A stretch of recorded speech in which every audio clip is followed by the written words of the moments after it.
পারিবারিক ব্যবসা বানায় লাইছেন। শুরু করতেছি আজকের সাক্ষাৎকার। আসসালামু আলাইকুম। ওয়ালাইকুম সালাম। আমাদের মসজিদের চারতলা কাজ চলতেছে, মুক্ত হস্তে দান করবেন। আপনি কি কমিটির লোক? কমিটির লোক বললে লজ্জা দেবেন না, খাদেম বলতে পারেন। আমার বাপে ছিল, দাদাই ছিল মসজিদ কমিটিতে। আচ্ছা বুঝলাম আপনারা কমিটির লোক। ইমাম সাহেবের ইন্টারভিউ কেমনে নেন? ইন্টারভিউ আবার কি জিনিস? আমরা শুক্রবারে ডাকি, আসে বয়ান শুনি, পছন্দ হলে রেখে দিই। আচ্ছা আপনার ইনকাম সোর্স কি?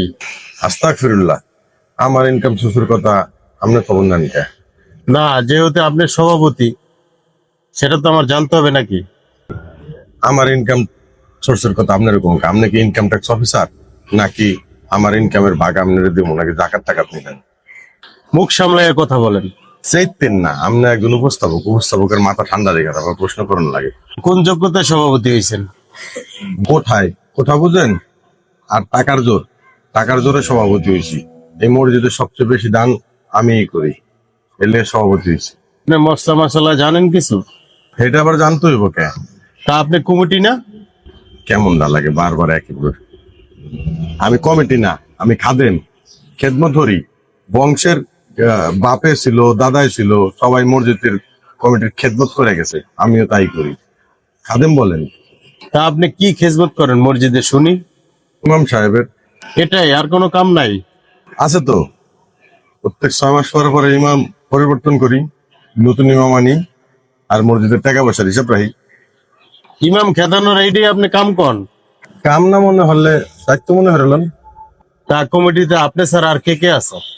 জ্ঞাতি গোষ্ঠী, আমার ছেলে সেক্রেটারি, আমি সভাপতি, আরো আছে বাস্তা বুস্তা বিভিন্ন দায়িত্ব পালন করে।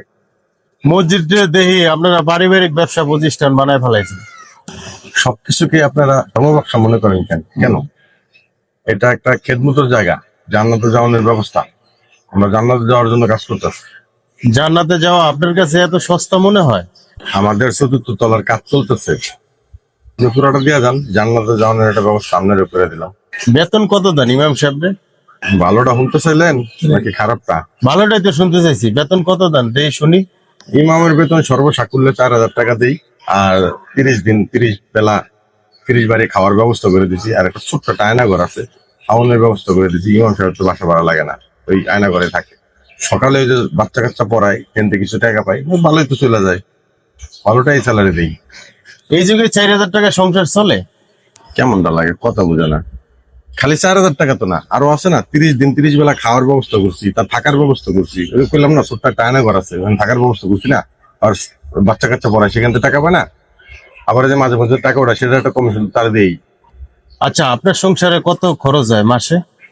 এটা কি কথাবার্তা? ইমাম সাহেবের সাপোর্ট নিয়ে আপনি আমার ফ্যামিলি সংসার বলতে গেছেন গা? সবকিছু নেগেটিভ চিন্তা না করে একটু বোঝার চেষ্টা করেন, একটু হিসাবের ভিতরে আসি। ভালোই তো হিসাব বুঝেন, তাহলে আহেন আমার মসজিদে, হিসাব রক্ষকের দায়িত্বটা পালন করেন, ভালো টাকা স্যালারি দিয়ে দেবেন। মিয়া সাক্ষাৎকারী নেব না মিয়া, মসজিদের মিয়া পারিবারিক ব্যবসা বানায় লাইছেন। মসজিদ থেকে পারিবারিক ব্যবসা প্রতিষ্ঠান বানানো যায়? রাগ দেখা গেছে, এই তো উপস্থাপকের যোগ্যই না।